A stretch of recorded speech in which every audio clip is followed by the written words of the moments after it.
इंद्रदेव, सूर्यदेव, वायुदेव, अग्निदेव, वरुण देव, आप सभी की पत्नियां सुरक्षित हैं, क्योंकि मेरा कवच उन्हें किसी भी अहित से सुरक्षित रखेगा।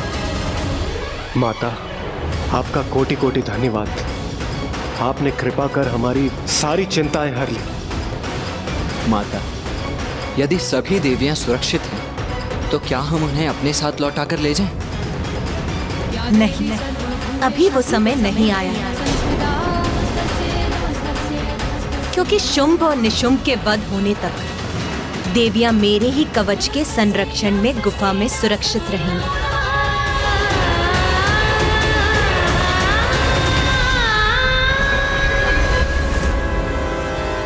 देवी कौशिकी को मेरे संरक्षण की आवश्यकता नहीं है। मैं आपका और असुरों के बचाव का प्रयत्न कर रहा हूँ। बस जाओ यहाँ से, चले जाओ यहाँ से रक्तबीज। इन्हें समझाने के मेरे सभी प्रयत्न विफल हो गए हैं। अब मेरा यहाँ से निकलने का समय आ गया है। जिस दिवस में असुर महानायक के पद पर स्थापित हुआ था, मैंने समस्त असुर समुदाय को साक्षी मानकर एक प्रण लिया था कि असुर शक्ति को आधार बनाकर संपूर्ण त्रिलोक में अपने असुरों की प्रभु सत्ता स्थापित करूंगा। किंतु तब मुझे यह कहा गया था कि मेरा ही एक अत्यंत शक्तिशाली और महत्वपूर्ण सेनापति मेरी सबसे बड़ी दुर्बलता का रूप लेगा। यहाँ और रुककर मैं अपने असुर समुदाय के प्रति अपनी निष्ठा प्रमाणित नहीं कर सकता।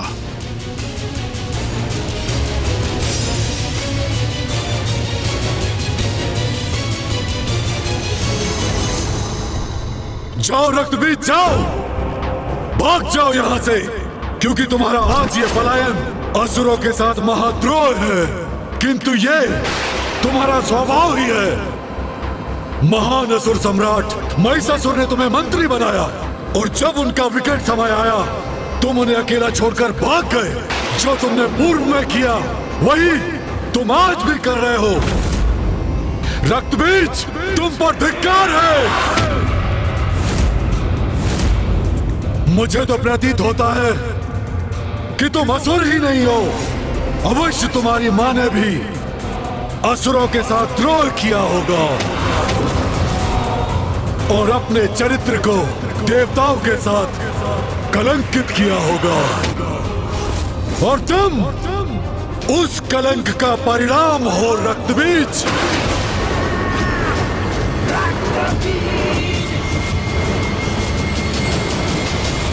उचित कहा भ्राता आपने। तभी तो बार बार देवियों का साथ देकर अपने आप को कलंकित करता है ये। सुना तुमने जो मेरे भ्राता ने कहा, वो कल सभी असुरों की जीवा पर होगा, और सभी असुर यही कहेंगे कि तुम्हारी मां के ही कारण तुम्हारी निष्ठा देवताओं के प्रति है। कभी देवी कात्यायनी तो कभी देवी कौशिकी। इन देवियों के लिए अपने ही नायकों का परित्याग कर तुम भाग जाते हो। बस बस, इतना दुस्साहस कैसे कर लिया तुमने?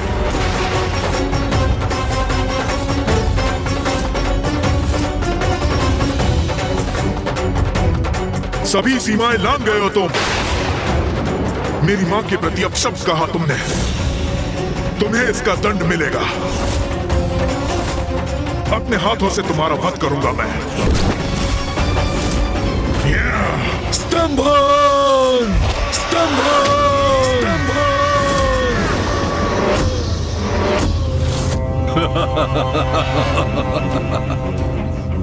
एक साधारण नारी से युद्ध करने में तुम्हारे प्राण सूख रहे हैं, और मुझ जैसे असुर महानायक शुंभ से युद्ध करने के लिए तुम तत्पर हो। यह कैसा परिहास है? इस बंधन से मुक्त होता तो अभी अपनी शक्ति का परिचय देता तुम्हें। तुम्हारी मां को लेकर कुछ कह दिया तो तुम इतने क्रोधित हो गए, किंतु तुम्हारे इतने असुर योद्धाओं का वध हो गया और तुम पर कोई प्रभाव नहीं पड़ा। भ्राता शुंभ ये क्या कर रहे हैं? यदि रक्त बीज के तन से उसके रक्त की एक भी बूंद धरती पर गिरी तो वो उसके लिए एक बड़ी सेना उत्पन्न कर देगी। और यदि ऐसा हुआ तो ज्ञात नहीं वो सेना हमारी कैसी दुर्दशा करेगी। नहीं, भैया को उस स्तंभन से मुक्त करना ही होगा।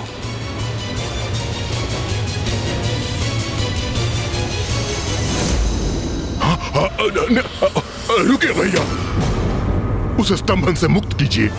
ये युद्ध नहीं करना चाहता है तो इसे जाने दीजिए। क्यों अपनी शक्ति को व्यर्थ कर रहे हैं इस पर? उचित है निशुंभ, उचित है। मेरे स्तंभन से मुक्त हो जाओ।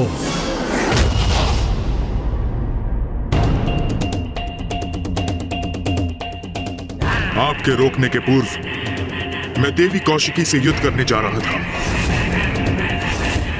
जिससे भविष्य में कोई भी मेरी मां के नाम को कलंकित करने का दुस्साहस न करे। एक निष्ठावान मंत्री होने के नाते मैंने महाराज महिषासुर को चेतावनी दी थी, और आज फिर आपको भी चेतावनी दे चुका हूं, जिसे समझने के लिए तैयार नहीं हैं आप। जो दुर्दशा धूम्रलोचन और चंडमुंड की हुई है, आज वही मेरी भी होगी, और उसका समस्त दोष आपका होगा। आपका अहंकार ही हमारे विनाश का कारण बनेगा। मैं अपने महानायक के प्रति अपने उत्तरदायित्व से भली भांति परिचित हूं, इसलिए मैं देवी कौशिकी से युद्ध करूंगा। किंतु आज असुर महानायक ने मुझे मेरा स्थान दिखा दिया है। मेरी मां का अपमान कर बता दिया है मुझे कि उनकी दृष्टि में मेरा स्थान कितना निम्न है। जय हो, जय हो, असुर महानायक की जय हो।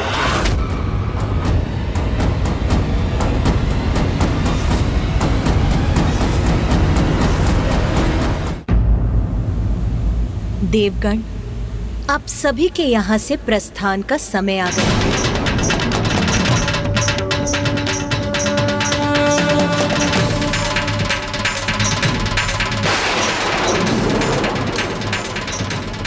विंध्याचल पर्वत, वहीं स्थित है देवी कौशिकी।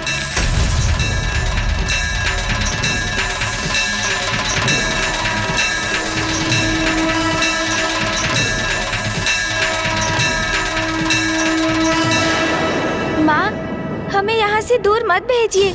ये सब जो घटित हो रहा है और जो होने वाला है, ये सभी तो आपकी ही लीला है माँ।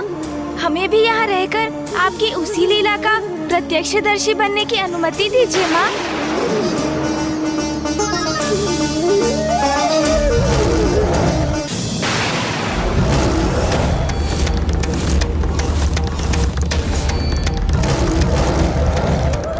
कौन है जो अपने काल से साक्षात्कार करने यहाँ आ रहा है?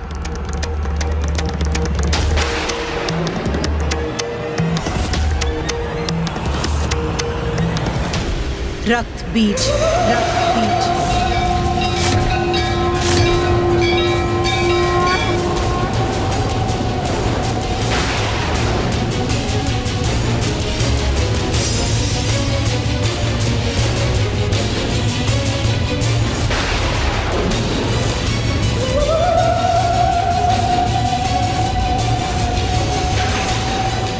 जो भी है ये रक्त बीज, उसे माता तक कदापि नहीं पहुंचने दूंगी मैं।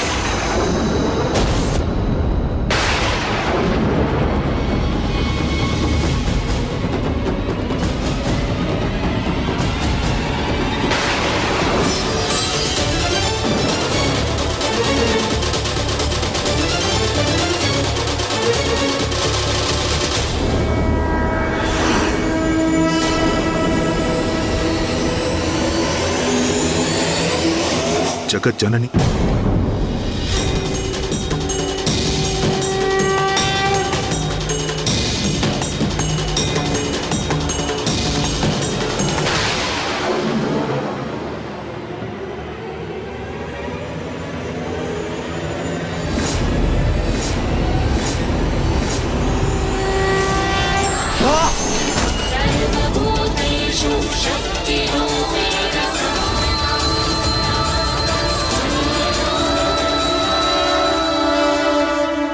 मुझे ज्ञात है देवी, आप जगत जननी हैं।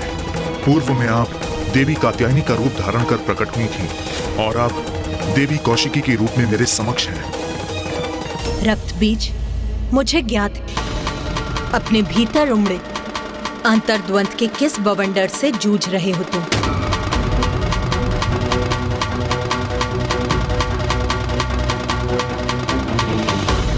मैं आपसे युद्ध करने के लिए विवश हूं जगत जननी। पूर्व में भी मैंने महाराज महिषासुर को चेतावनी देने का प्रयत्न किया था, किंतु मैं असफल हुआ और अब पुनः असुर महानायक शुंभ को आपकी शक्ति के प्रति सचेत करने में विफल हुआ हूं मैं। तब भी और अब भी जो उचित था वही करने का प्रयास किया मैंने, किंतु मेरा प्रयास व्यर्थ हुआ।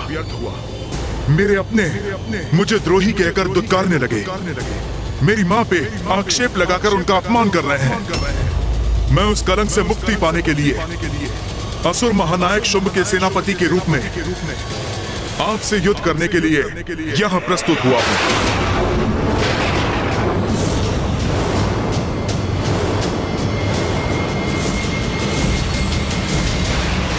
आप अपना दायित्व निभा रही हैं जगत जननी, और मैं भी अपना दायित्व निभाने यहां आया हूं। ज्ञात है मुझे अंततः आपके हाथों मृत्यु होगी मेरी,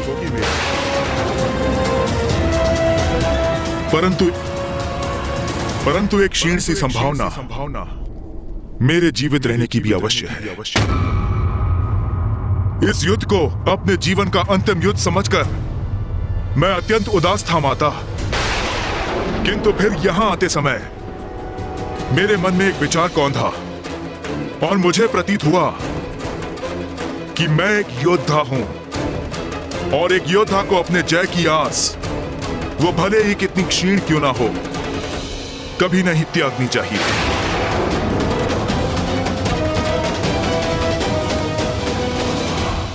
और ये उचित भी है, आप जगत जननी हैं, देवी शक्ति हैं, तो मैं बुराई का साथ देने पर भी हूं तो आपका ही अंश, अर्थात आप मुझ में उपस्थित हैं और मैं आप में। इसलिए हम दोनों भिन्न होते हुए भी एक ही हैं और हमारी शक्ति का स्रोत भी एक ही है। जब शक्ति एक है तो फिर इस युद्ध में जहां आपकी शक्ति सफल हो सकती है तो मेरी क्यों नहीं।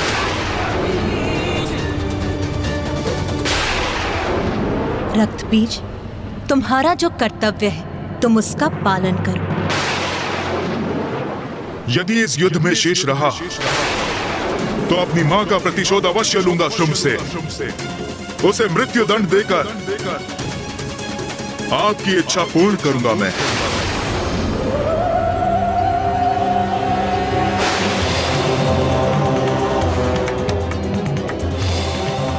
मैं आपसे युद्ध करने के लिए प्रस्तुत हूं माता। आज्ञा दीजिए देवी कौशिकी, वो आपसे युद्ध करने आया है, किंतु उसके पूर्व उसे मुझे पार कर आगे बढ़ना होगा।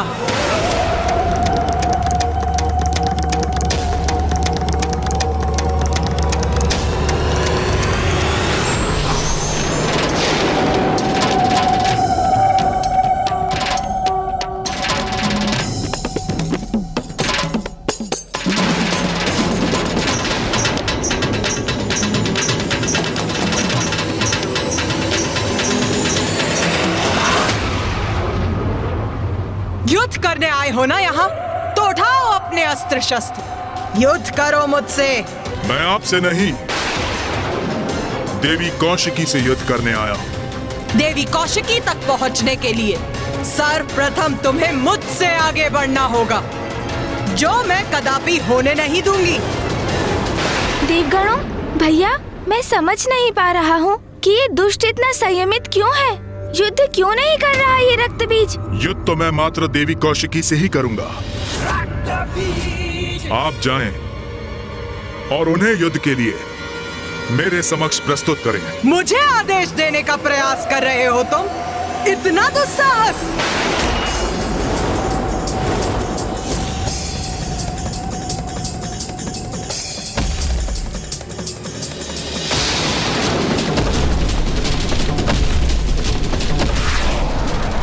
आइए देवी, युद्ध कीजिए मुझसे, यही तो मैं भी चाहता हूं।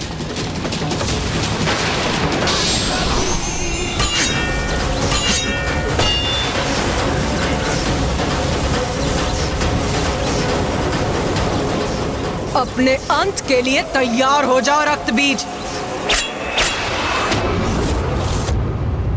इतना सरल नहीं है मेरा अंत।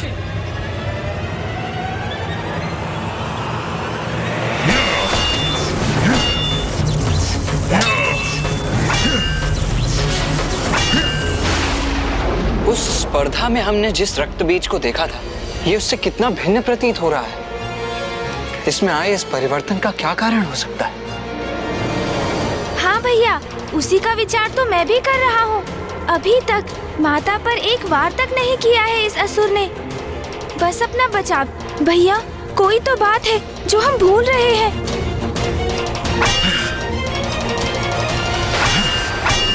प्रथम पूज्य गणेश जी, रक्तबीज को ये भली भांति ज्ञात है कि वो माता का सामना कदापि नहीं कर सकता, इसलिए वो केवल युद्ध करने का स्वांग कर रहा है, जिससे कि वो शुंभ को संतुष्ट कर सके। नहीं देवराजेंद्र, असुर युद्ध भूमि में आकर अपने क्रोध के वश में अक्षम हो जाते हैं, इसलिए उसकी आसुरी प्रवृत्ति उसे संपूर्ण सामर्थ्य से युद्ध करने पर विवश कर देती है। किंतु ये तो इतना शांत है, इसके पीछे अवश्य कोई अन्य रहस्य है।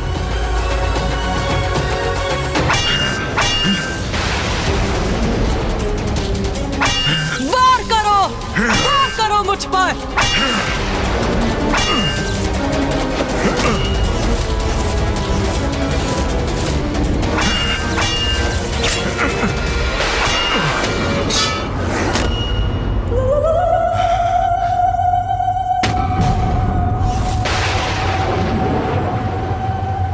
निशस्त्र योद्धा पर वार नहीं करती मैं। रक्तबीज, उठाओ अपना शस्त्र।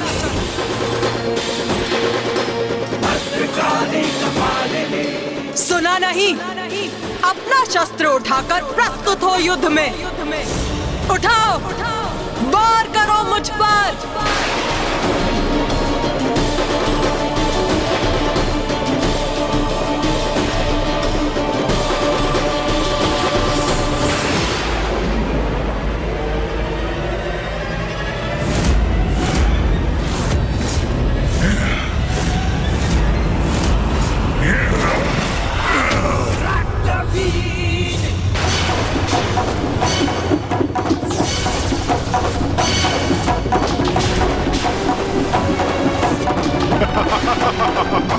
ये क्या किया इस दुष्ट ने?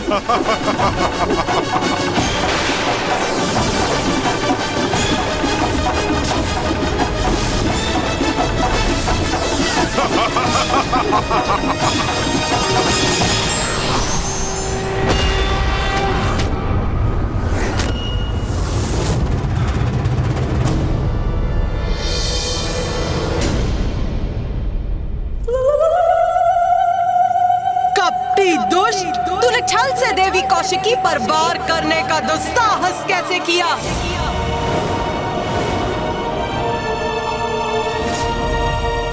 अब तेरा अंत करूंगी मैं। मुझे क्षमा करें जगत जननी, किंतु इस युद्ध में यही रणनीति अपनाने पर विवश हूं मैं।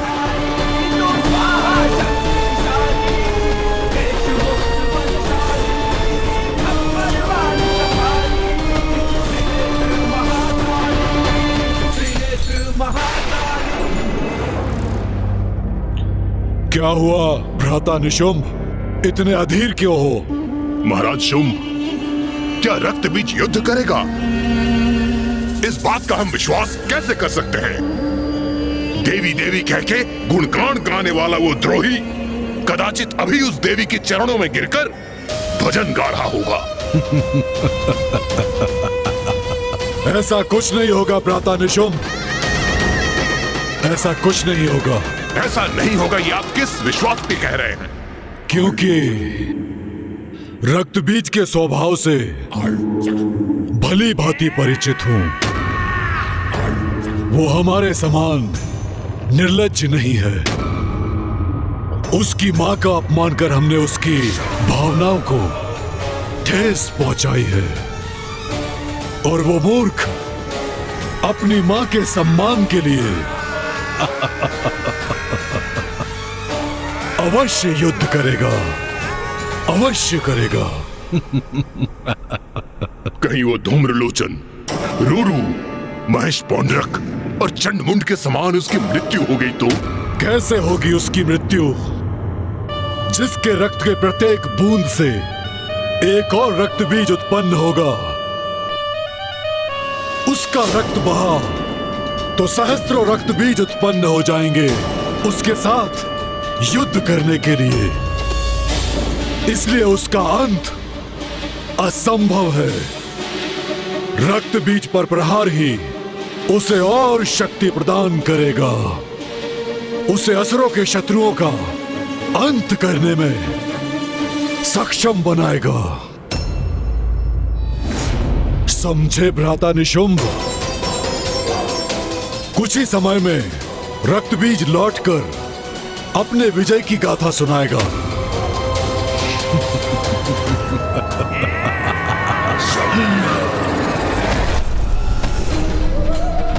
और उग्र प्रहार कीजिए मुझ पर देवी काली।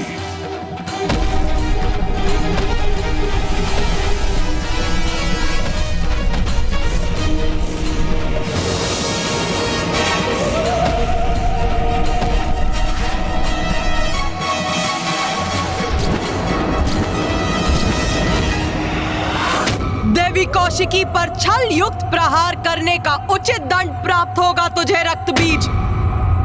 रक्त बीज? भैया, ये तो सर्वनाश होने जा रहा है।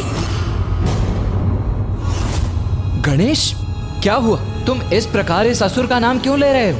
भैया, ये रक्त बीज तो वही असुर है जिसके रक्त से अनेकों असुर प्रकट होते हैं।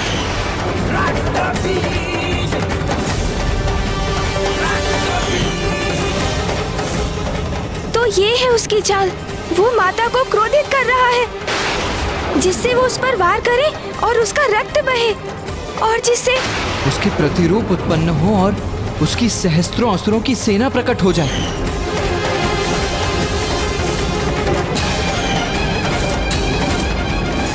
नहीं माता, रुक जाइए, इस पर प्रहार मत कीजिए। रुक जाइए माता, रुक जाइए। यही तो चाहता था मैं।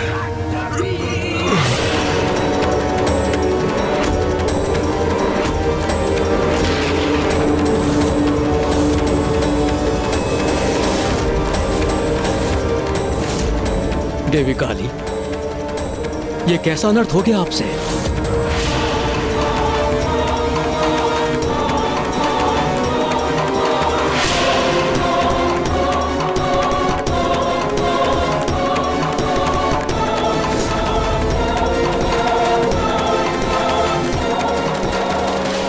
मुझे आप पर वार करना ही था, वही किया मैंने। मां काली को उत्तेजित कर स्वयं पर प्रहार कराने का यही उपाय था।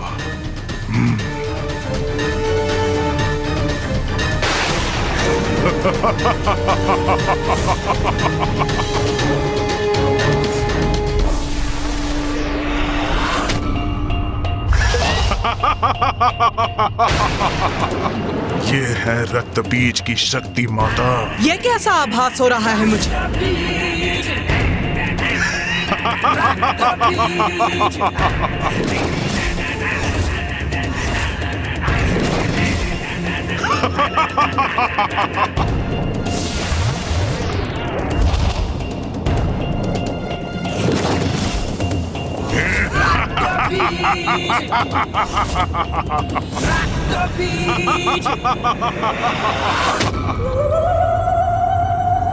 तो अभी अंत नहीं हुआ इसका?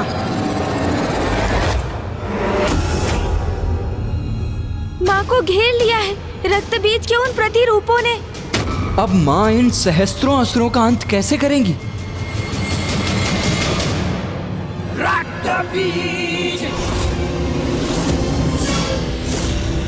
देखा देवी, मेरा वध कोई नहीं कर सकता। मैं तो अमर हूं। त्रिदेव त्रिदेवियों एवं उनके अंश के सिवाय कोई अमर नहीं है रक्तबीज। किंतु तुम असुरों को ये सत्य समझ में क्यों नहीं आता? तुम्हारी भ्रांति कभी मिटती क्यों नहीं? मेरे सैनिकों, आक्रमण करो, अंत कर दो इस देवी का। अंत करेंगे इन देवी का। प्रहार करो इन पर।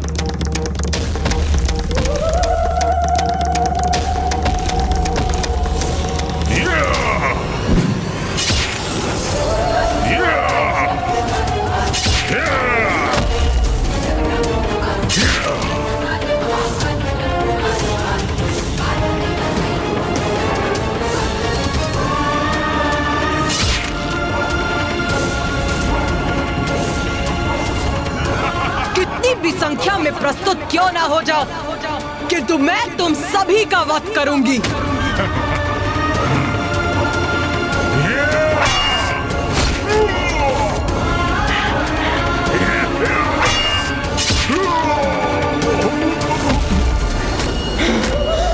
हो गया रक्तबीज, या थोड़ा और रक्त बहाऊं मैं तुम्हारा, जिससे तुम कुछ और असुर उत्पन्न कर सको? उसकी कोई आवश्यकता नहीं पड़ेगी महाकाली, क्योंकि आप तो मेरी सेना के निरंतर उत्पन्न होने का उपाय कर चुकी हैं।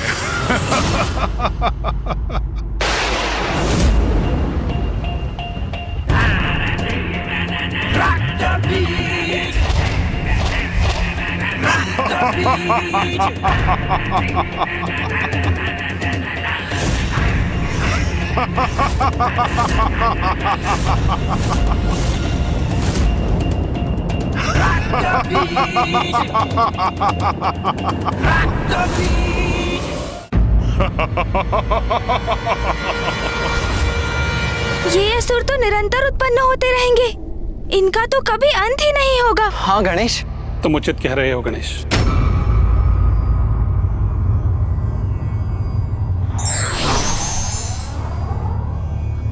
प्रणाम मामाश्री।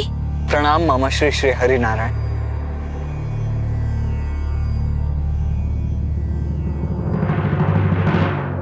रक्त बीज और उसके असुरों का जितना रक्त बहेगा, उनके रक्त से उतने ही असुर उत्पन्न होंगे। किंतु मामाश्री, इन असुरों की उत्पत्ति और मरण के इस चक्र का अंत करने का कोई तो उपाय होगा।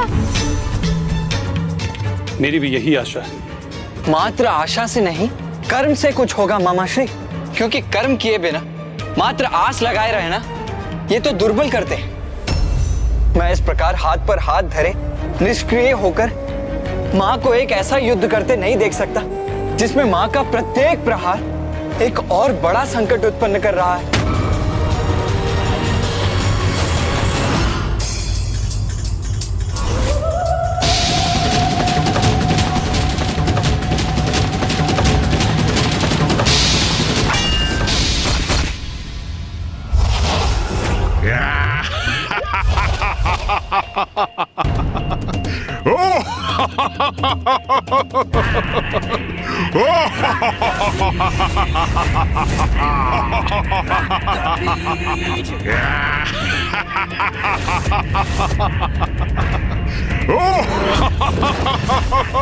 माता, मुझे इन असुरों से युद्ध करने की अनुमति दीजिए।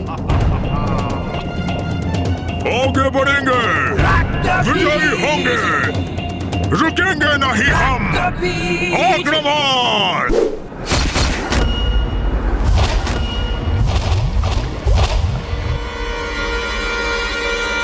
भैया, भैया, इस प्रकार आपको ऊंचे स्वर में रोकने का आशय नहीं था मेरा, किंतु मैं सशंकित हो गया भैया। सशंकित हो गए तुम?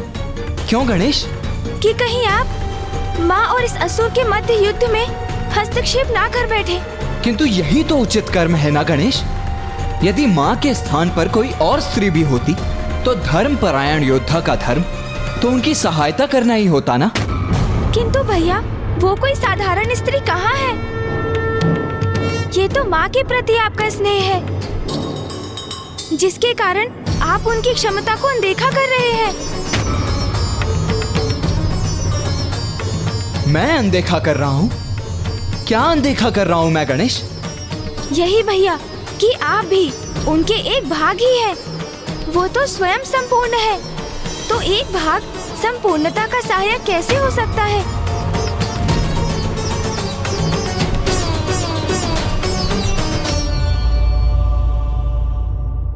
तुम सर्वथा उचित कह रहे हो गणेश। मैं ये कैसे नहीं देख सका? मेरा जन्म तो मां से ही हुआ है। मेरा तन, मन, मेरे रक्त की प्रत्येक बूंद मां की ही तो देन है। इसीलिए मेरी शक्ति पर विश्वास कर मां की सहायता करने का निश्चय कितनी बड़ी भूल थी मेरी। मैं वास्तव में भूल रहा था कि मां की शक्ति तो अथाह अपार है।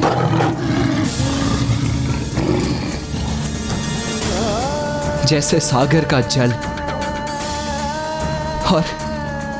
और जल की एक बूंद सागर की सहायता कैसे कर सकती है? मैं अवश्य क्षणिक आवेग में बह गया था गणेश। आप उचित कह रहे हैं भैया। जिस प्रकार हमारे शरीर में स्थित रक्त की प्रत्येक बूंद माँ की ही देन है, उसी प्रकार रक्त बीज की देह का रक्त भी माँ का ही अंश है। उसी रक्त को माँ के विरुद्ध उपयोग करने में आतुर है, बिना ये जाने कि वो रक्त तो माँ से ही उत्पन्न होता है, अंत में माँ में ही समा जाता है। जो शक्ति उसे माँ से ही प्राप्त हुई है, उसका उपयोग माँ के विरुद्ध कर वो कभी युद्ध में विजयी नहीं हो सकता।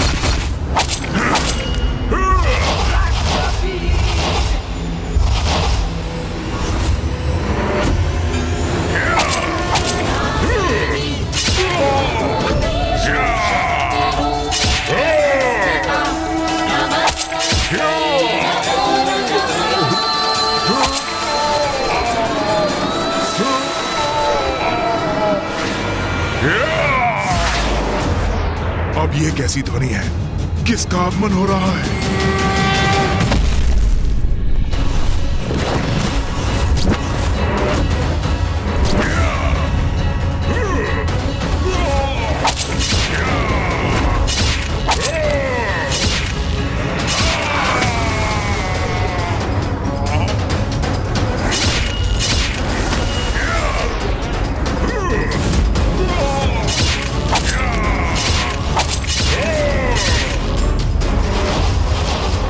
यही तो विशेषता है मेरी। मेरे ऊपर आघात मेरा अंत नहीं करते, मुझे और बलवान बनाते हैं।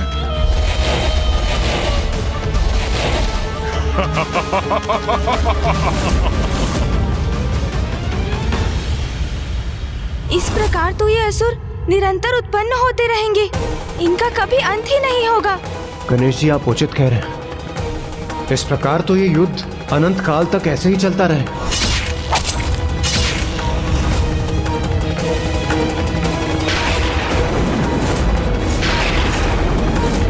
तो फिर माता कैसे रक्त बीज को अपने रक्त से नवीन असुर उत्पन्न करने से रोकेंगी? योद्धा कितना भी शक्तिशाली क्यों ना हो, यदि वो अधर्म के साथ है तो उसका विनाश निश्चित है।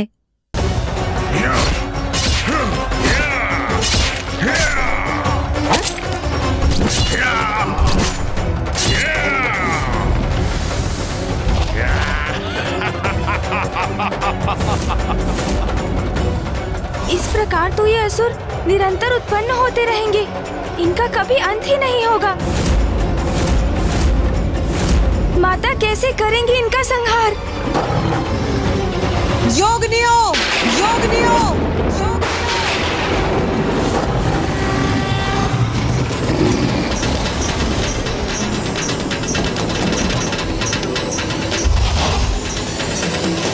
या रक्तारुधिरांबरा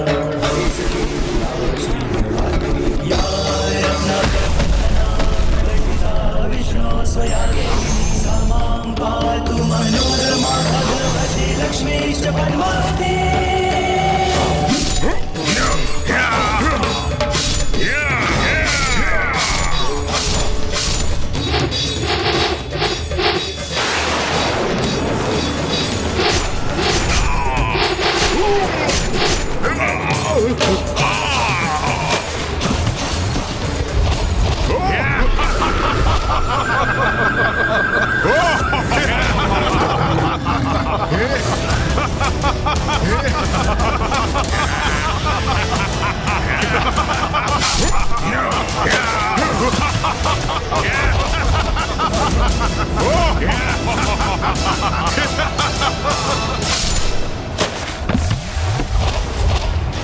इन असुरों के विपरीत ये रणनीति तो विफल हो रही है प्रथम पूज्य गणेश जी।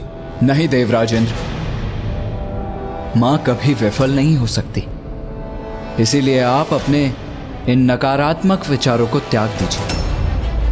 कुमार कार्तिकेय, आप सर्वथा उचित कह रहे हैं, किंतु जो हमारे समक्ष है उसे कैसे नकार सकते हैं हम? माँ काली, माँ चंडमारी और 64 योगिनी माताएं असुरों का वध कर रही हैं, किंतु उन्हीं से अनेकों असुर और उत्पन्न हो रहे हैं। ये तो ऐसा चक्र प्रतीत हो रहा है जिसका कोई अंत ही ना हो। ऐसा कब तक चलता रहेगा? जब तक रक्त बीज का रक्त शेष रहेगा।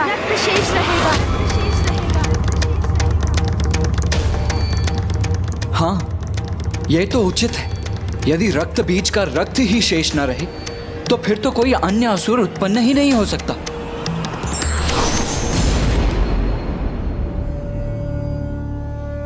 प्रणाम ब्रह्मदेव। गणेश सर्वथा उचित कह रहा है, किंतु रक्त बीज का रक्त नष्ट कैसे होगा?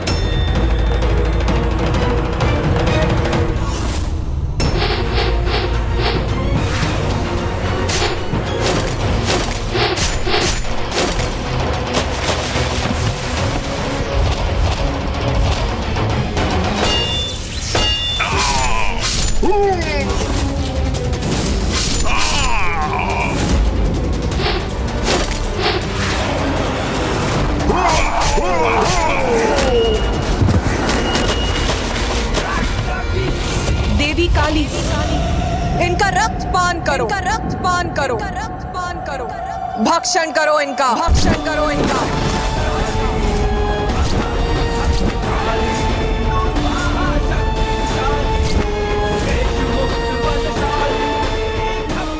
मेरे और मेरे असुरों के रक्त का पान करेंगी ये, तब तो संभव है कि मेरा अंत हो जाएगा। इनका अंत ऐसे ही होगा। हमें इनके रक्त को धरती का स्पर्श करने से रोकना होगा,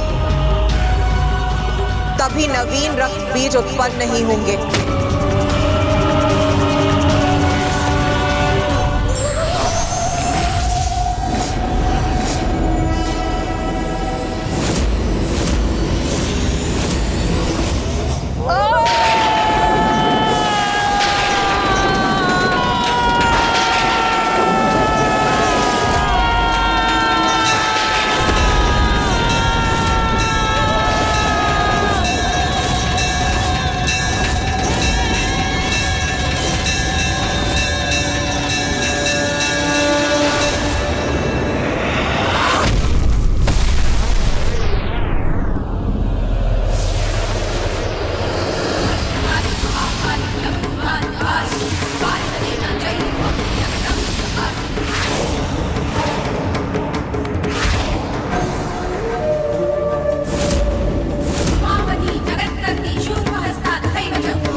ये तो मेरे असुरों को अपना आहार बना रही हैं। ऐसे तो उनका रक्त धरती पर गिरेगा ही नहीं। एक एक असुर को आहार बना लो, सभी के रक्त का पान करो। रक्त की एक भी बूंद धरती पर गिरने मत दो। जैसी आपकी आज्ञा माता।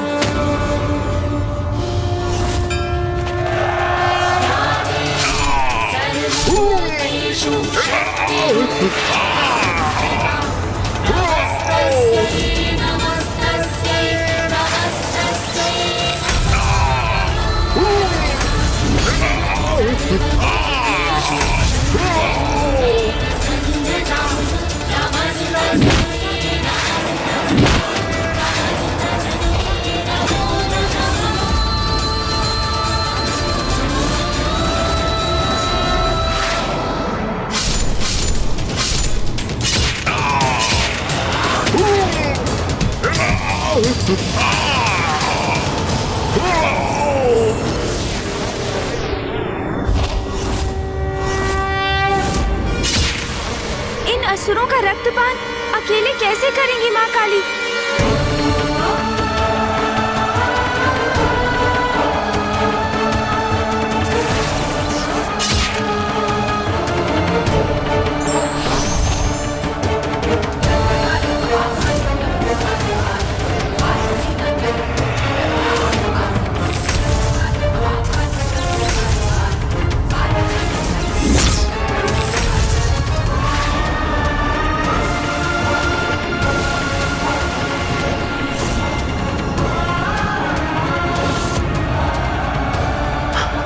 मेरी सेना तो नष्ट हो रही है।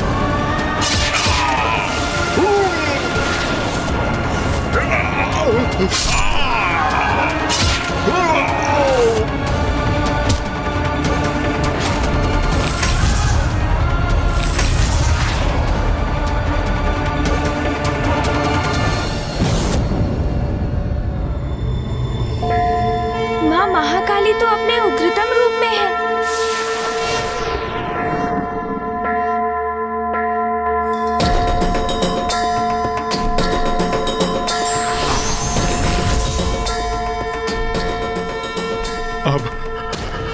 अब मैं अपनी रक्षा कैसे करूं?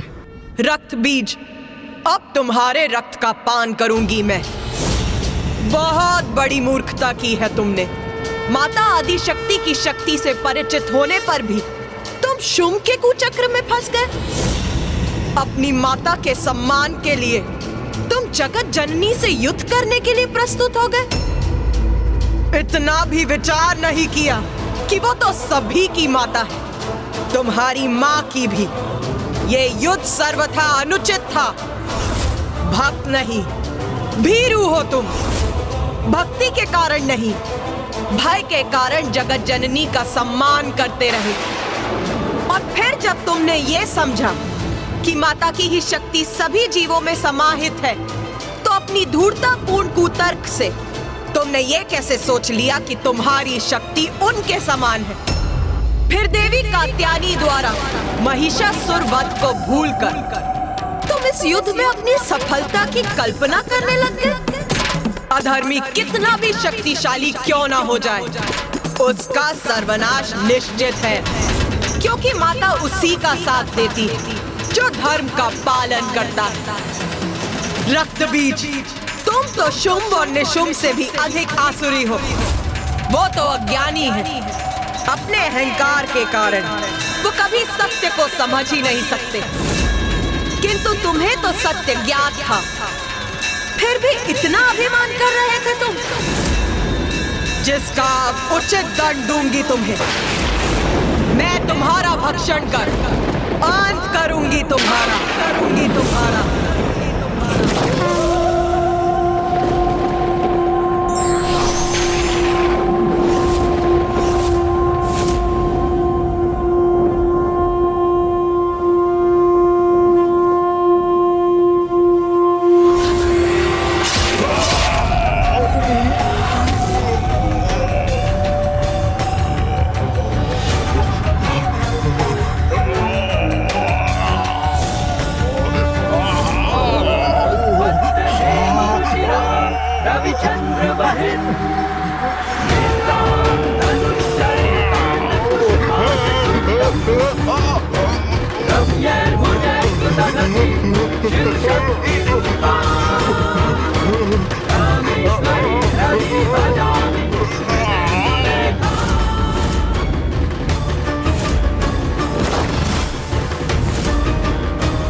जय जय माता महाकाली। माता ने रक्त बीज का संहार कर दिया, संहार कर दिया माता ने रक्त बीज का।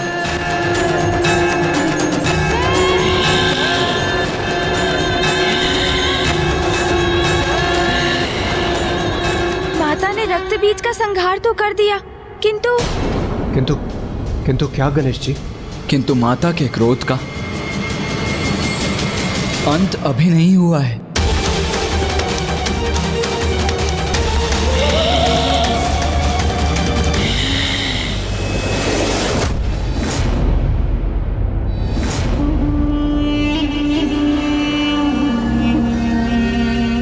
शीघ्र असुरों के विजय की, मेरी असुर महानायक शुंभ की विजय की सूचना प्राप्त होगी मुझे। असुर महाराज शुंभ! यह तो असुर दूत सुग्रीव का स्वर है। मुझे विश्वास है कि सुग्रीव हमारे विजय की सूचना लेकर आया होगा।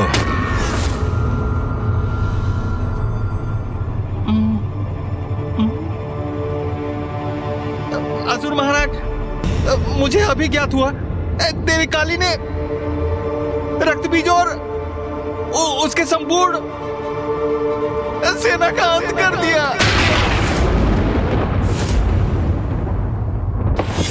असंभव! रक्त बीज का वध असंभव है। मुझे असुर महानायक से दूर ही रहना चाहिए।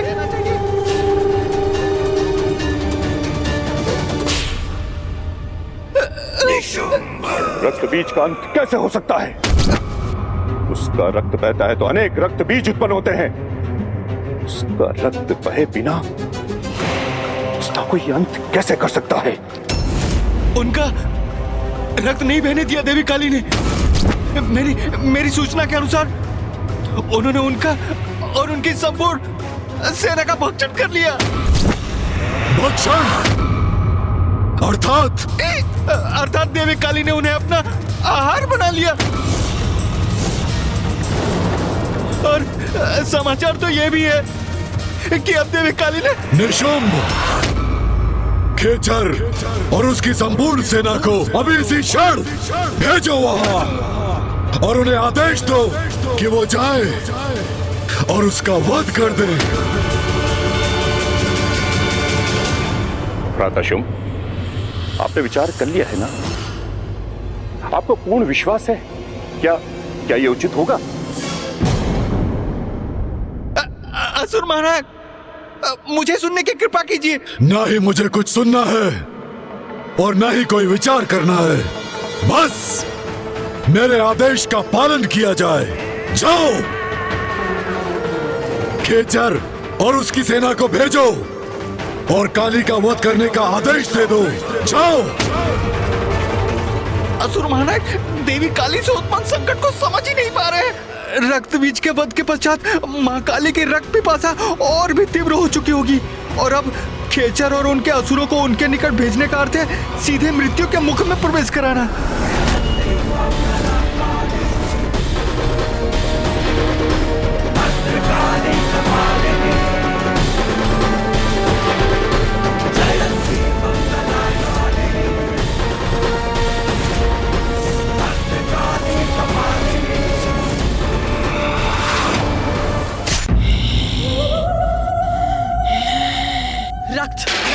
रक्त, मांस, मज्जा, हड्डियां, मुझे रक्त चाहिए, मांस चाहिए मुझे। मेरी पिपासा भी शांत नहीं हुई है। मांस चाहिए मुझे। रक्त, रक्त, रक्त चाहिए मुझे। रक्त चाहिए।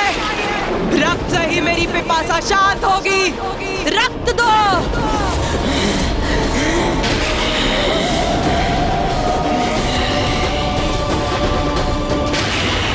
रक्त दो।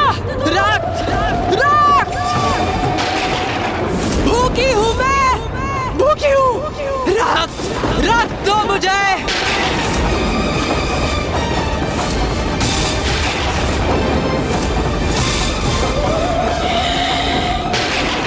रक्त चाहिए मुझे। रक्त चाहिए। रक्त से ही मेरी पिपासा शांत होगी। रक्त दो। रक्त दो मुझे। रक्त।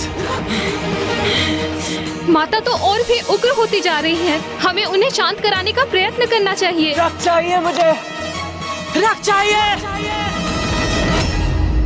हमारी गुहार सुनिए माता।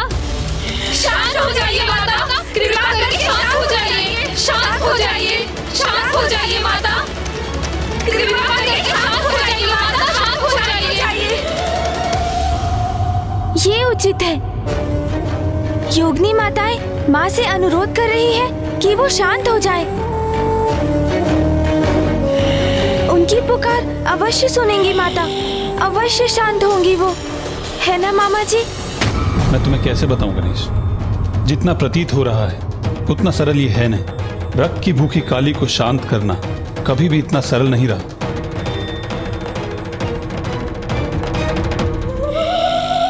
कौन है ये मेरे समक्ष? कौन है? हम सब योगिनी आपकी पुत्री है माता। अपने पुत्रियों के अनुरोध को स्वीकार किया आपने माता, उसके लिए आपको कोटि कोटि धन्यवाद। क्योंकि माता, अगर आप उग्र अवस्था में रहती तो सर्वनाश हो जाता।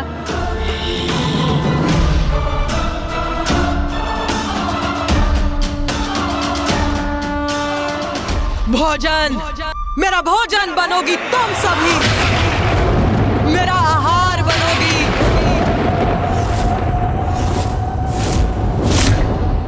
मेरा भोजन बनोगी तुम सभी।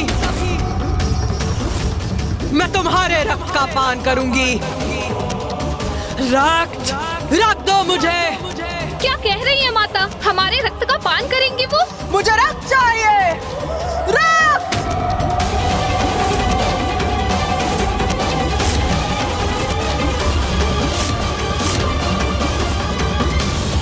माता का क्रोध, उनकी भूख तो हमें लील जाएगी।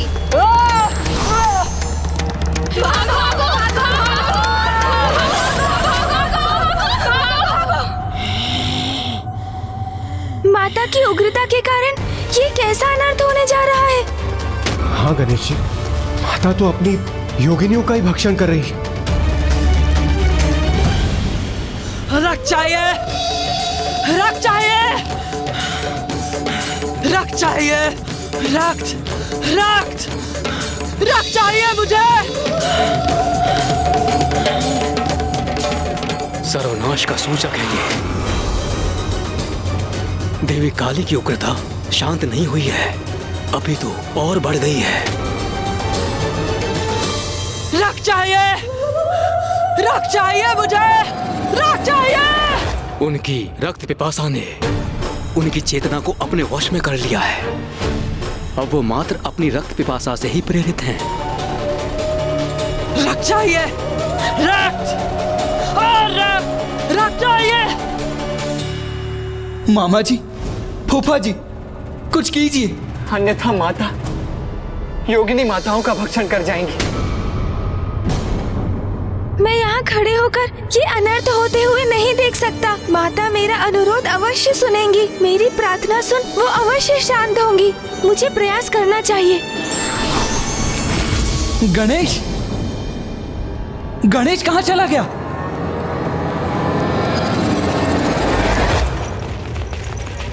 हमें भागकर माता कौशिकी के निकट पहुंचना चाहिए। वही हमें माता के आक्रोश से सुरक्षित करेंगी।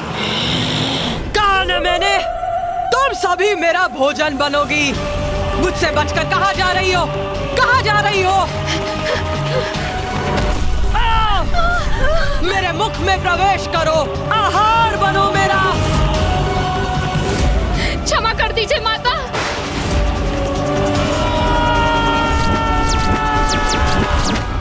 हटो।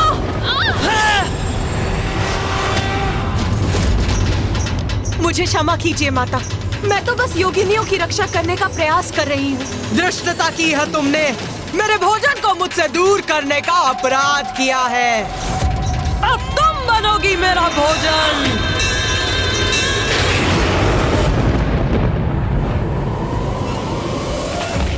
हमारी रक्षा कीजिए माता, हम पे दया कीजिए माता, हमारी रक्षा कीजिए माता, दया कीजिए माता, हमारी रक्षा कीजिए।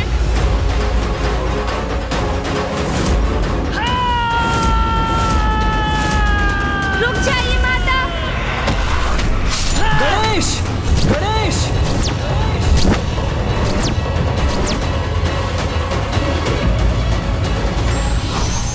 यदि कोई स्वयं से अपना नियंत्रण खो बैठे तो धैर्य से काम लेकर स्थिति को सामान्य बनाने का प्रयत्न करना चाहिए। धृष्टता की है तुमने, मेरे भोजन को मुझसे दूर करने का अपराध किया है।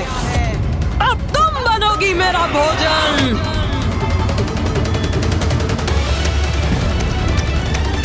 नहीं, मुझे शीघ्र माता को रोकना होगा।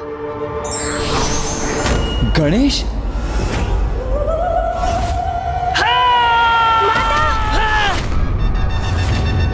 रुक जाइए माता, रुक जाइए।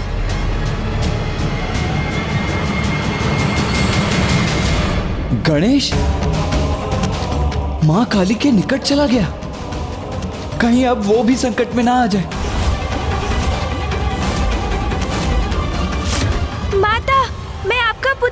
गणेश, आपसे विनती करता हूँ माता, कृपया शांत हो जाइए माता, अन्यथा अनर्थ हो जाएगा।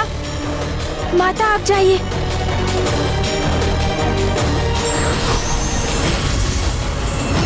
कदाचित गणेश माता को शांत करने में सफल हो गया है। अब सब उचित होगा।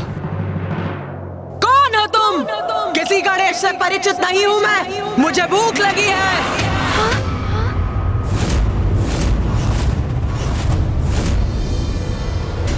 अपनी भूख मिटाऊंगी, जो मेरे समक्ष आएगा उसका भक्षण करूंगी मैं, उसका रक्तपान करूंगी मैं। अर्थात माता तो अभी भी शांत नहीं हुई है। माता तो गणेश पर वार करने जा रही है।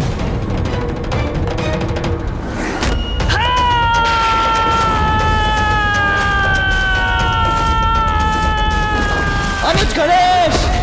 गणेश जी, कुमार कार्तिकेय! यह स्वर कहां से उत्पन्न हुआ?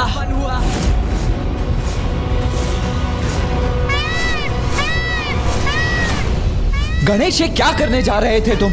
अपने जीवन को संकट में क्यों डाल रहे थे? माता का क्रोध तो चरम पर है, वो अवश्य तुम्हारा भक्षण कर जाती है इस अवस्था में। भैया, आप सर्वथा उचित कह रहे हैं। उन्होंने तो मुझे, अपने पुत्र को भी नहीं पहचाना। हमें इस संकट का कोई ना कोई समाधान ढूंढना ही होगा भैया, क्योंकि जैसे जैसे माँ का क्रोध बढ़ेगा वो और विनाश का कारण बनेगा। हम पे दया कीजिए माता, हमारी रक्षा कीजिए माता, दया कीजिए माता।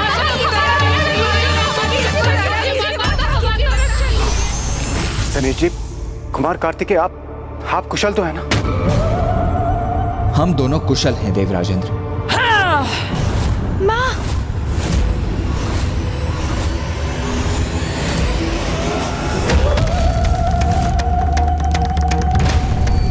तुम सबका रक्तपान करूंगी मैं, किसी को नहीं छोड़ूंगी। माँ का ध्यान तो हम पर ही है। वो यहीं आ रही है।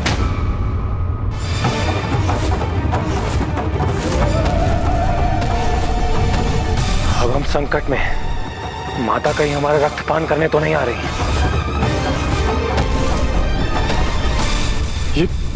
ये आपने क्या कर दिया इंद्रदेव?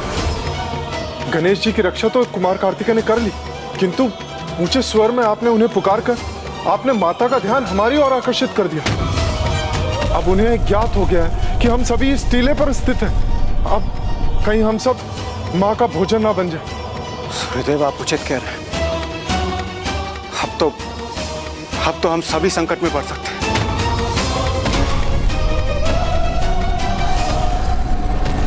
देवगण, माता इसी ओर बढ़ रही है। अब हमें यहाँ से भागकर अपने प्राणों की रक्षा करनी होगी। चलिए।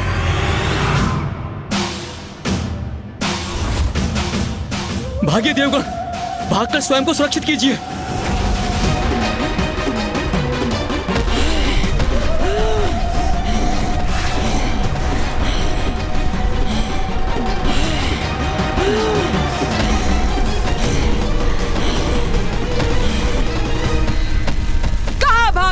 तुम सभी रक्त चाहिए मुझे। तुम सभी बार बार मुझे रक्त से वंचित कर रहे हो, किंतु अब मैं तुम्हारा रक्तपान अवश्य करूंगी। क्या करें, कैसे बचाएं देवताओं को इस संकट से?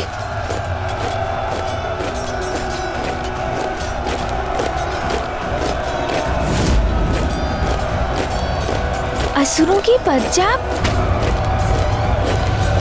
भैया, मामा जी, फूफा जी, माता देवताओं का पीछा करेंगी, और यदि मैंने कोई उपाय नहीं किया तो कदाचित उनका आखेट भी कर लेंगी माँ। अब मुझे ही देवताओं की सहायता करनी होगी, और ये मैं कैसे करूँगा ज्ञात है मुझे।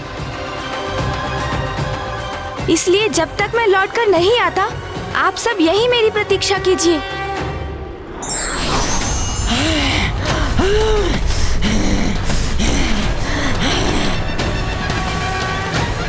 ठहरिए देवगणों, आप सभी विपरीत दिशा में भाग रहे हैं। यदि अपने प्राणों की रक्षा चाहते हैं तो दिशा परिवर्तन कीजिए।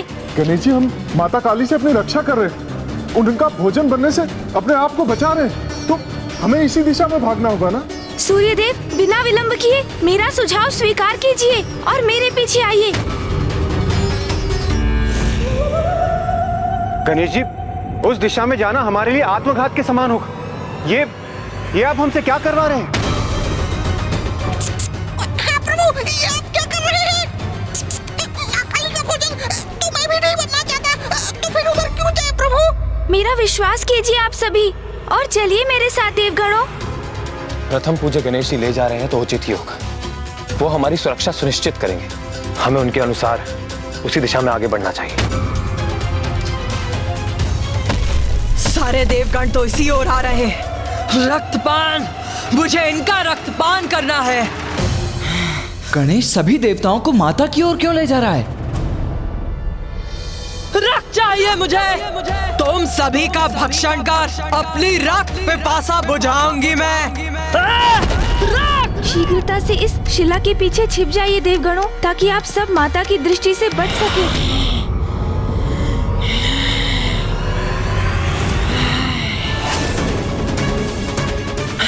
कहाँ गए सब? कहाँ गए? मेरा रोष और मत बढ़ाओ। रक्त चाहिए मुझे, रक्त। अंत करेंगे सभी का। अंत करो सभी का। असुरों की विजय होगी। विजय होगी।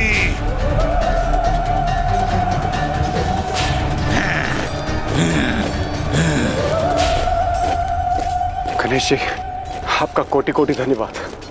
हमारी रक्षा के लिए क्या अद्भुत युक्ति लगाई आपने। हाँ देवराज, मैंने इस असुर सेना के आगमन की ध्वनि सुनी थी। माँ के क्रोध से रक्षित होने के लिए उनका ध्यान हम देवताओं से हटाकर उन असुरों की ओर आकृष्ट करवाना आवश्यक था देवराज। अब चलिए शेष देवताओं के समक्ष चलते हैं।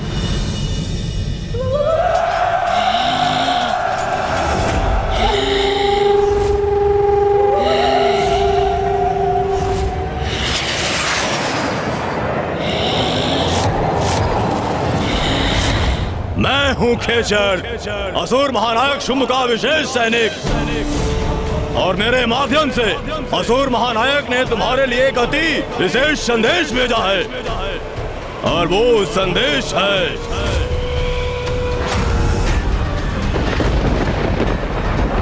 नारी तो रुदन करते बिलखती दिखाई देती ही भाती है, इसलिए मैं तुम्हें रुदन करवाने आया हूँ। आक्रमण!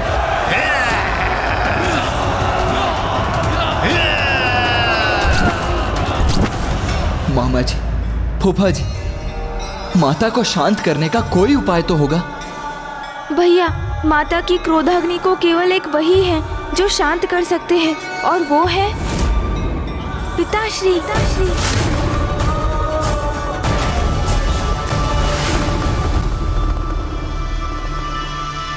कार्तिकेय, गणेश उचित कह रहा है।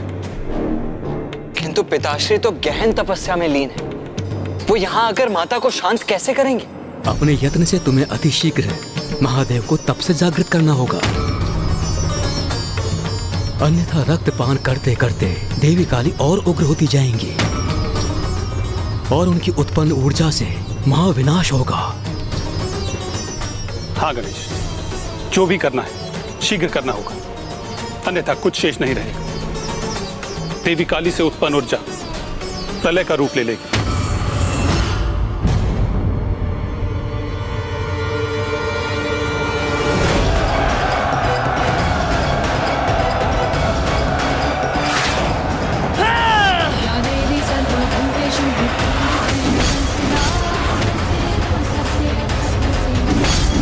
अपने एक ही बार से इसने हमारे सभी शस्त्र नष्ट कर दिए,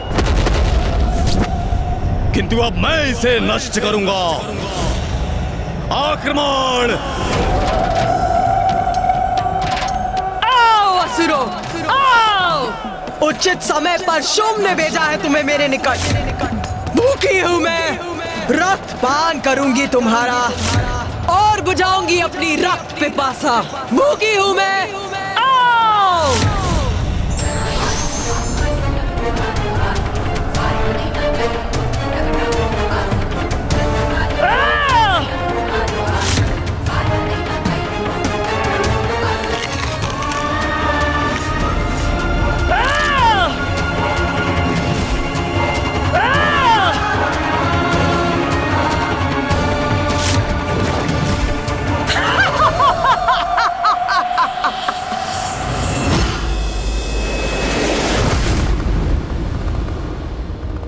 पिताश्री।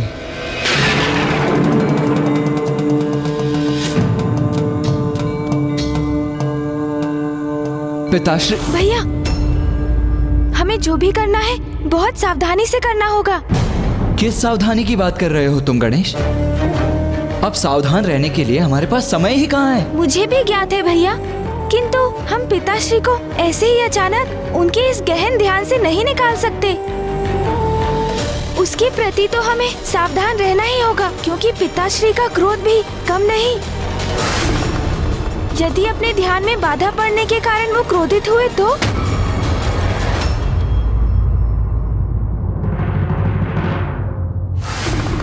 तुम उचित कहते हो गणेश। ये तो बड़ी विचित्र विडंबना है। वहां माता महाकाली की भूख प्रलय की स्थिति उत्पन्न कर रही है और यहाँ पिताश्री की क्रोधाग्नि संपूर्ण विनाश का कारण बन सकती है। किंतु गणेश जी, कुमार कार्तिकेय, इसी कारण हमें महादेव को उनके ध्यान से बाहर लाना अति आवश्यक है। और यदि आप दोनों ऐसा करने में असमर्थ रहे तो ये कार्य और कौन करेगा?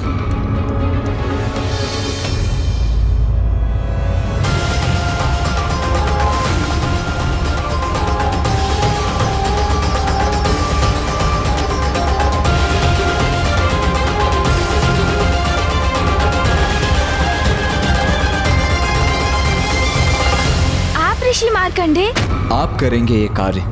मैं कैसे कर सकता हूँ ये?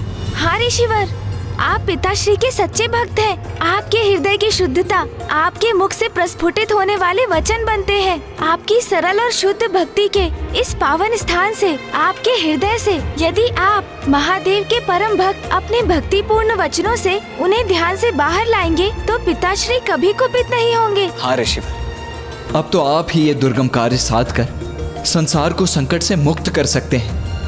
आप हृदय से प्रार्थना कीजिए, पिताश्री आपका अनुरोध कभी नहीं ठुकराएंगे।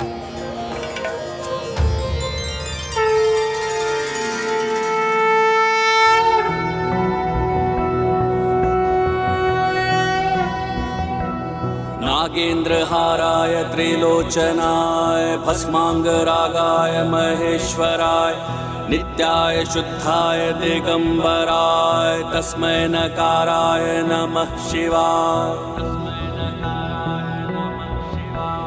मंदाकिनी सलिल चंदन चर्चिताय नंदीश्वर प्रमथनाथ महेश्वराय मंदार पुष्प बहु पुष्प सुपूजिताय तस्मै मकाराय नमः शिवाय।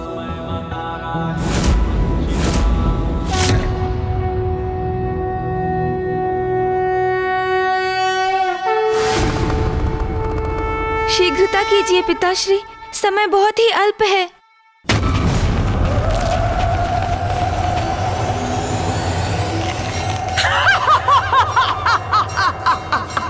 अब आनंद आ रहा है मुझे, रक्त प्राप्त हो रहा है मुझे।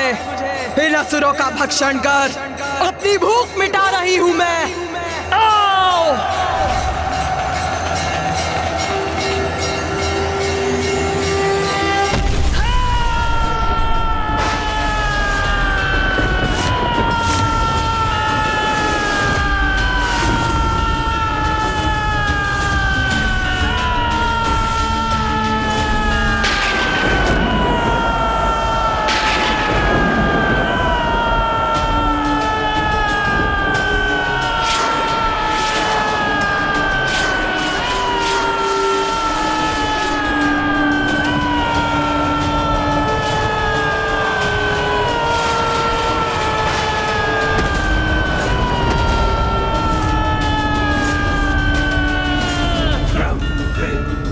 ब्रह्मदेव, प्रलय के लक्षण तो अभी भी प्रस्तुत हो रहे हैं। यदि महादेव ने शीघ्र कुछ नहीं किया तो अनर्थ हो जाएगा।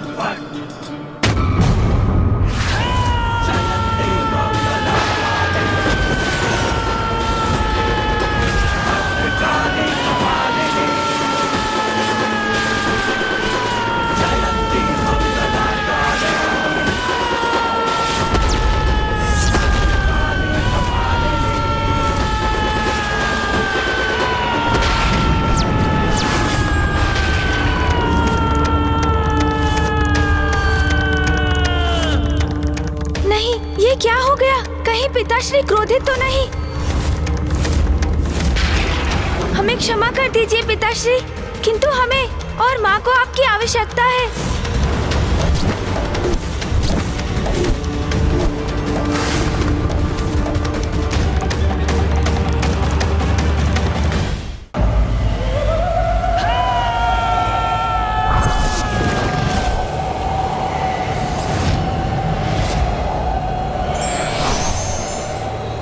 अब एक शेष है, इसको भी अपना आहार बनाऊंगी मैं।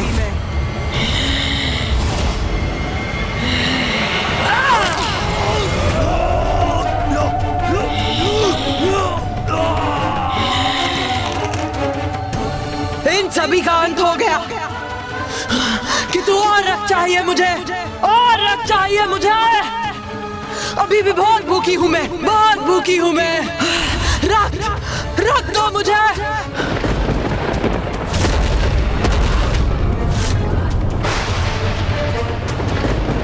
अभी भी बहुत भूखी हूँ, बहुत भूखी हूँ मैं। मुझे मांस चाहिए, मांस चाहिए मुझे।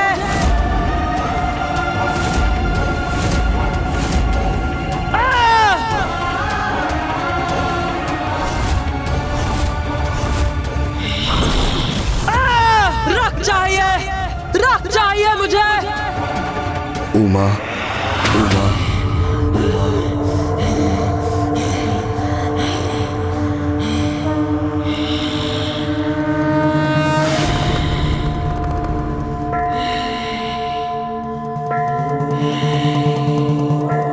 बस अब माँ अवश्य शांत हो जाएंगी।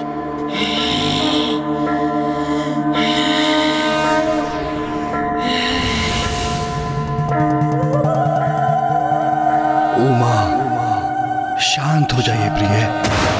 रक्तांबुजवासिनी विलसिनी चंडांशु तेजस्विनी या रक्तारुधिरांबरा हरे सखी या श्री मनोराधा।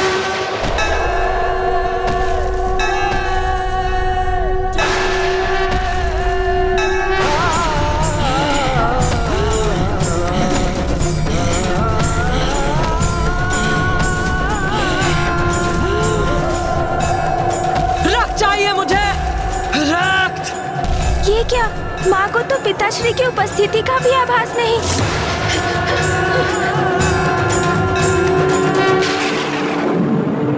देवी काली तो योगिनियों पर आक्रमण करने जा रही है।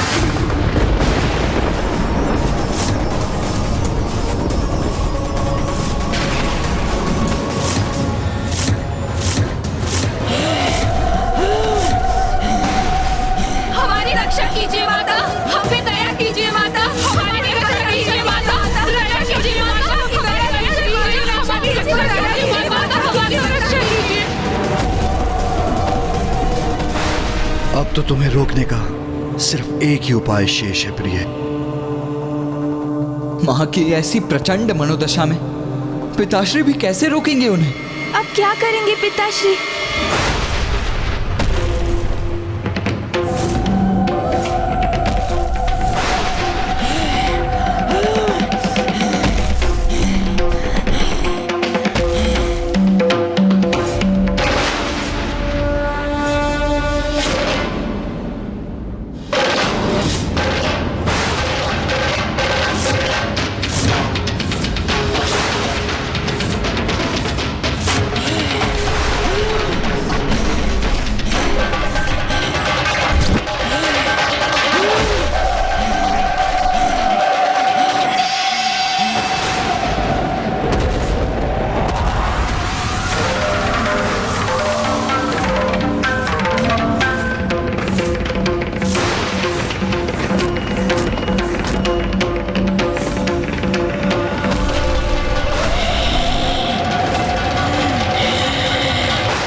के लिए भी उचित नहीं होता। उसे शांत करना परम धर्म है।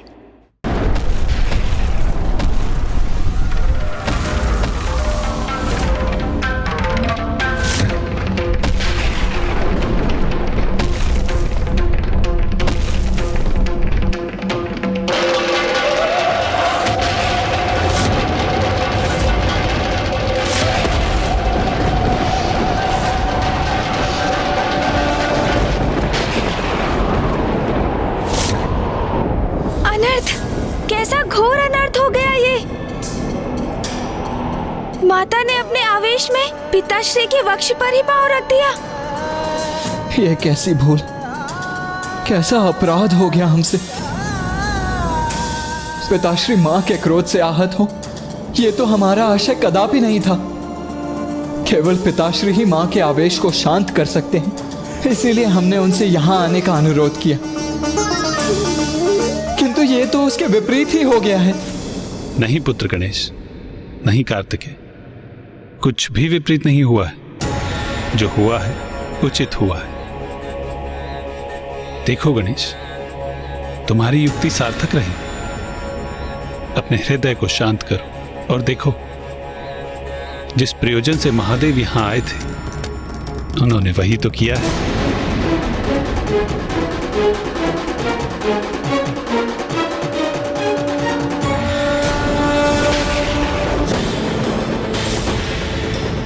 मुझे ऐसा क्यों आभास हो रहा, जैसे मुझसे कुछ अनुचित हो गया।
स्वामी, मेरे प्रभु यहाँ, और मैंने उन्हें अनदेखा कर दिया।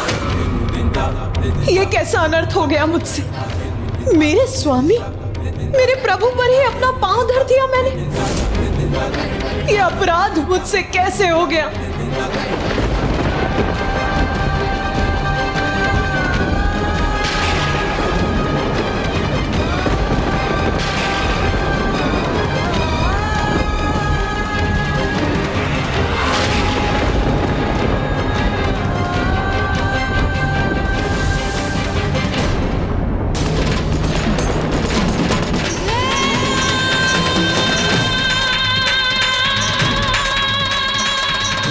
उमा, आपके मार्ग में स्थित होने के लिए मैं विवश था। आपको शांत करने के लिए मेरे पास कोई और उपाय नहीं था।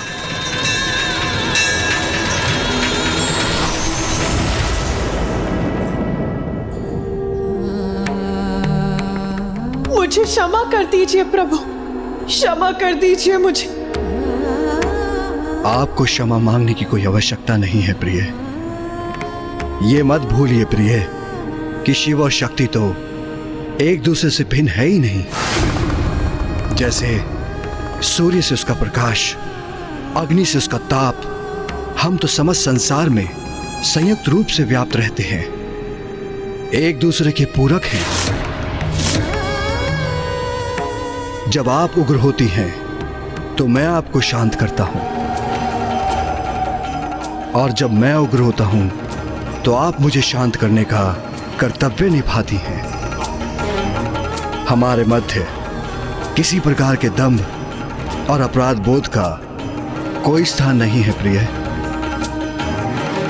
अज्ञानी है वो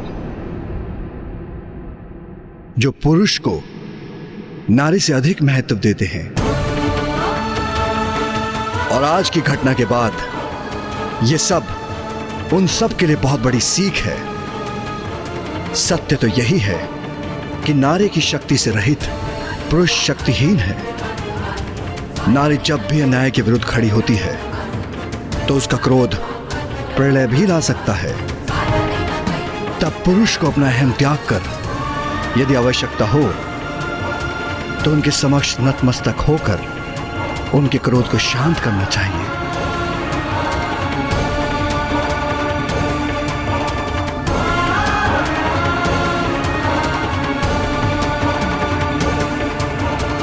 माता, आज शुंभ के असुरों का विनाश करने की प्रक्रिया में आपने हमें इस अद्भुत लीला का प्रत्यक्षदर्शी होने का अवसर प्रदान किया, जिसमें स्वयं पिताश्री इतने विनय पूर्वक आपके क्रोध को शांत करने हेतु प्रस्तुत हुए।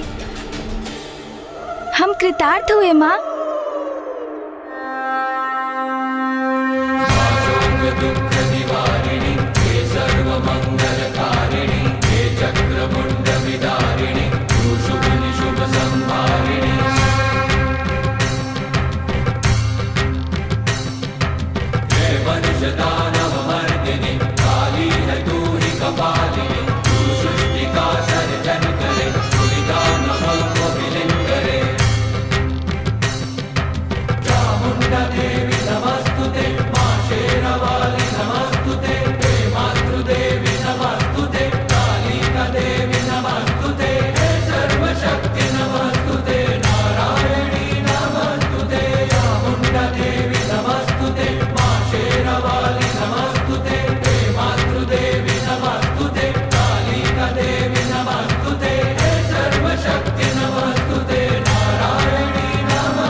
जय महाकाली। चामुंडा देवी नमस्तुते।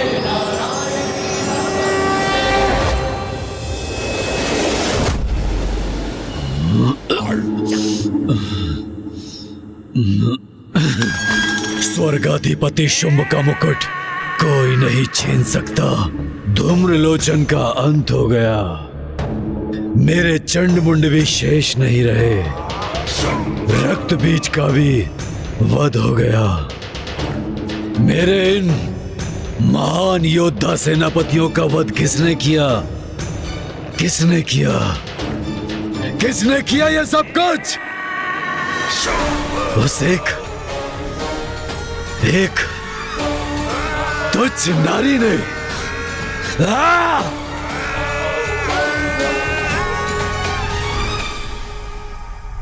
मदिरा ही मेरी एकमात्र संगिनी है।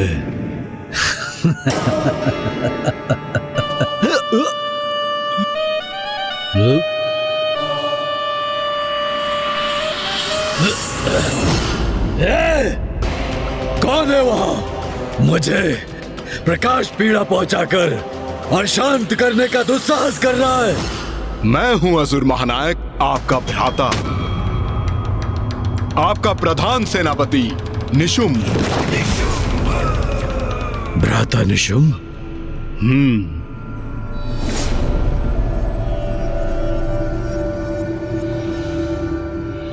और मैं अभी भी जीवित हूं भ्राता शुंभ।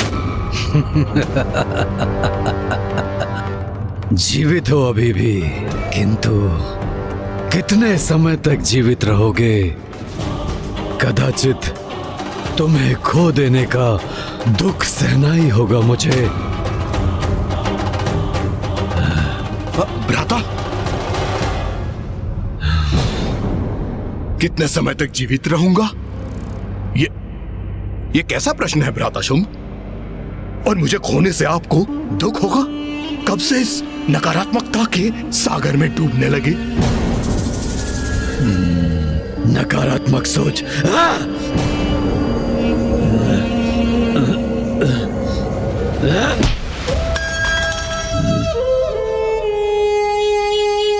स्मरण है भ्राता शुंभ? आप वो हैं जिसके नाम से देवराज इंद्र भी कंपित होते हैं, और आज आप एक बालक के समान प्रतीत हो रहे हैं जिसकी क्रीड़ा करने की वस्तु कहीं खो गई है। और वहां एकांत अंधकार में बैठकर आप अपनी पराजय को स्वीकार कर चुके हैं। उचित कह रहे हो भ्राता, सत्य है, हाँ सत्य है कि मैं पराजित हो चुका हूं। मुझे ज्ञात है भ्राता शुंभ कि इस समय आपके लिए क्या आवश्यक है।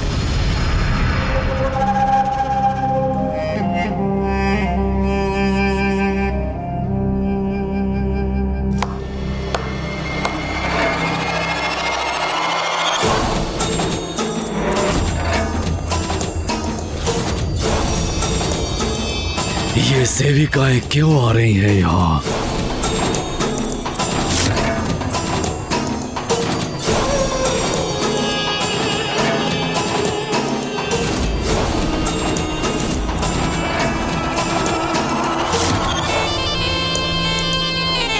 भ्राता शुंभ, आज की रात्रि आनंद उत्सव होगा यहाँ। भ्राता निशुंभ, मदिरापान तो मैं कर रहा हूं, किंतु ऐसा प्रतीत होता है कि इसका प्रभाव तुम पर है। कैसा आनंदोत्सव, किसका उत्सव, कैसा उत्सव? भ्राता शुंभ, हमारी भावी विजय का, उसका उत्सव होगा यहाँ।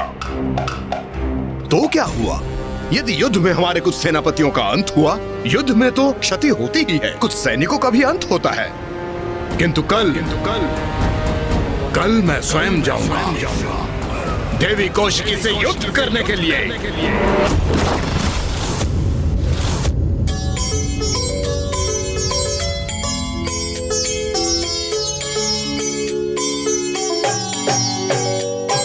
जग जननी जय जय, माँ जग जननी जय जय।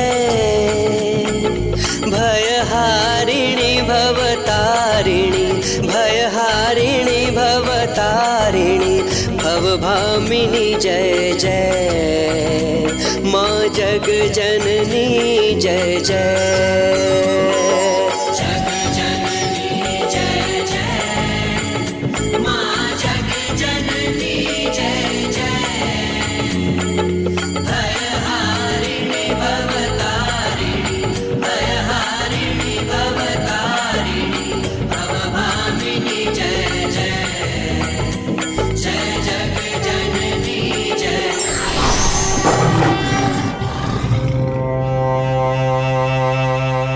नहीं भ्राता निशुंभ, मैं तुम्हें स्वयं को संकट में डालने की अनुमति नहीं दूंगा। तुम मेरे अनुज हो और तुम्हारी सुरक्षा का दायित्व मेरा है। इसलिए यदि कल कोई युद्ध करेगा तो वो मैं करूंगा, मैं। भ्राता शुंभ, आप मुझे सुख से वंचित मत कीजिए। मैं आपके लिए इस युद्ध में विजय प्राप्त करना चाहता हूँ। असुराधिपति शुंभ के विजय के लिए उस देवी से युद्ध करना चाहता हूँ। कदाचित आपको अनुमान भी नहीं होगा कि उस दुष्टा को पराजित करके अपने हाथों से उसे खींच के लाने के लिए कितना व्यग्र हूँ मैं। क्या ये संभव है? क्या वास्तव में निशुंभ उस देवी कौशिकी को बंदी बनाकर यहाँ ला सकता है? भ्राता शुंभ, शंका रहित होकर आप इस आनंद उत्सव में लीन हो जाइए, क्योंकि आज सभी अत्यंत उत्तम भोजन, मदिरा, वस्त्र, आभूषण आपके लिए एकत्रित की है। हाँ, कदाचित यही उचित है। तो कहिए भ्राता शुंभ कि आज अपने भ्राता के साथ विजय उत्सव का आनंद लेंगे। तुम्हारे विश्वास ने मेरी निराशा को दूर कर दिया है भ्राता निशुंभ।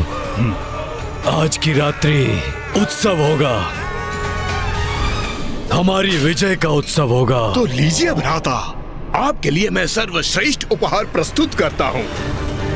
आज होगा आनंद और कल होगी हमारी विजय। हाँ भ्राता, हाँ। तू ही सच्चित सुखमय शुद्ध ब्रह्म रूपा,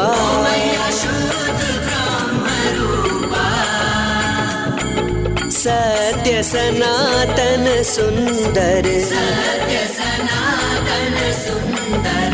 पर शिव सुर भोपाल। जय जग जननी जय जय।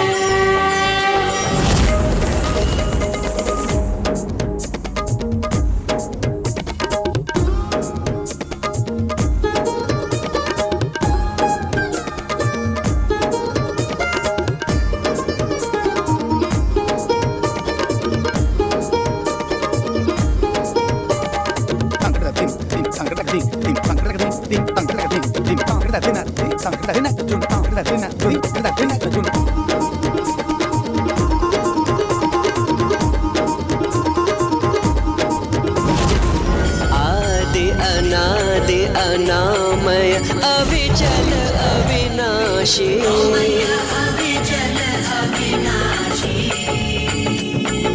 अमल अनंत अगोचर अज आनंद राशि। जय जग जननी जय जय।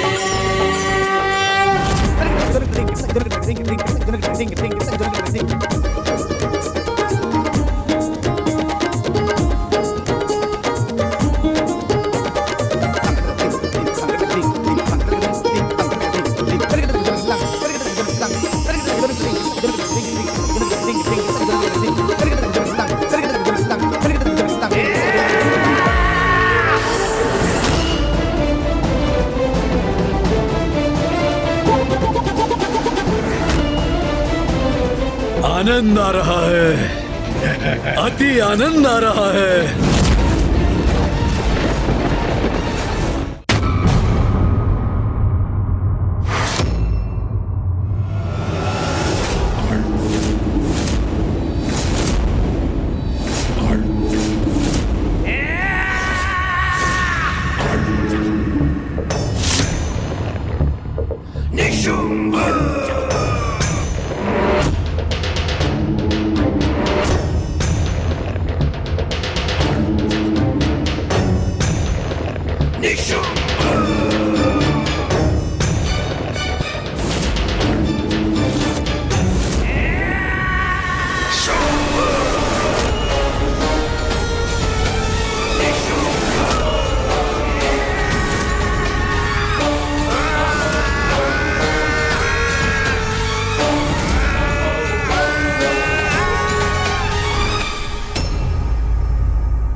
भ्राता शुंभ, आप क्यों युद्ध के लिए सज्जित हैं? मुझे ज्ञात है भ्राता, हमने निर्णय लिया था कि आज तुम युद्ध करोगे तो बस वैसा ही होगा। हाँ। किंतु मैं तुम्हारे साथ वहां जाऊंगा। तुम्हारे द्वारा पराजित होने पर देवी कौशिकी के स्तब्ध भाव देखने का आनंद जो लेना है मुझे। भ्राता शुंभ, उचित है, सर्वथा उचित है। आइए प्रस्थान करें।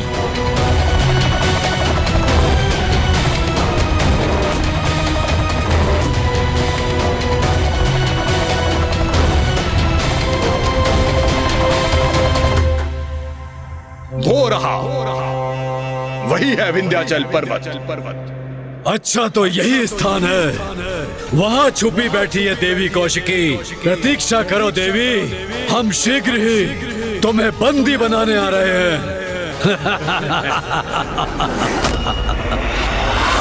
शुंभ शुंभ निशुंभ निशुंभ। अंततः ये दो असुर मृत्यु के मुख पर जाने के लिए स्वयं चले ही आए।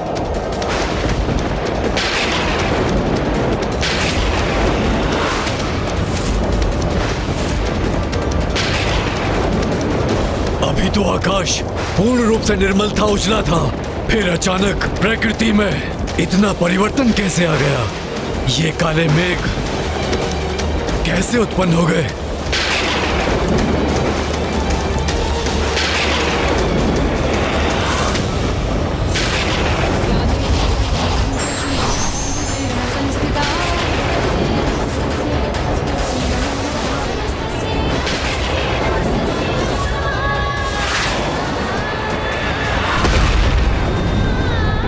भ्राता, जैसे मेघों से युद्ध का त्रिशूल धरती पे गिरा हो।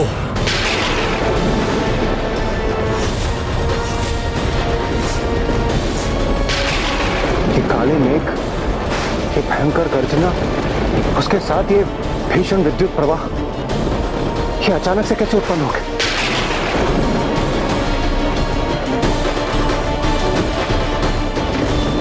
जैसे ये किसी भावी बवंडर के संकेत हो।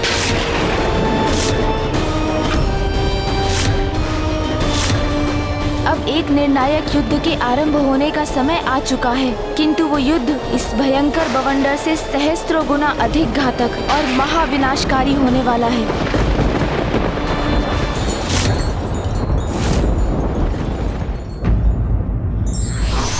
अहंकार का आवरण व्यक्ति से सत्य को समझने बूझने की क्षमता को क्षीण कर देता है और विनाश की ओर धकेल देता है।